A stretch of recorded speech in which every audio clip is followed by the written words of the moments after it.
J'ai la tension. Je suis hyper tendue. Qu'est-ce que cela veut dire? Pour savoir ce que c'est que l'hypertension artérielle, ses causes, ses symptômes, ses facteurs de risque et les examens à faire, restez jusqu'à la fin de cette vidéo.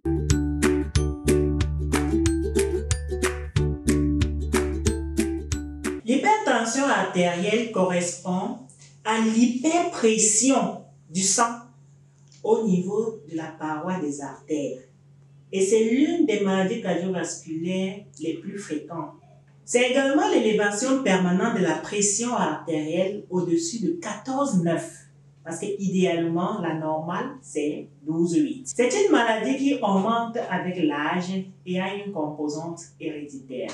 En général, l'hypertension n'a pas de symptômes en tant que tel pour alerter le patient qu'il est hypertendu. Mais on observe certains signes, tels que les troubles visuels, la fatigue, les saignements au nez, les étourdissements, les maux de tête par exemple le matin.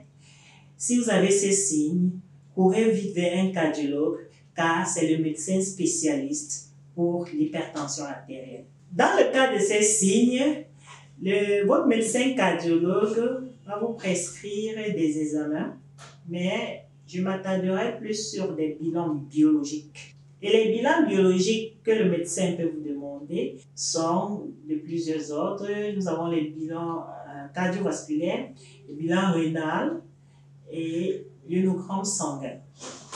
Il existe également des facteurs de risque favorisant l'hypertension artérielle. Il s'agit de l'obésité, un régime trop salé, c'est pour ça qu'on demande de manger moins salé et moins sucré. Voici donc les facteurs de risque pour l'hypertension artérielle. Cela veut dire que si l'on évite cela, on est à l'abri de cette pathologie. En conclusion, l'hypertension artérielle est une pathologie que l'on peut éviter en évitant juste les facteurs de risque, en soignant notre environnement et en soignant notre alimentation.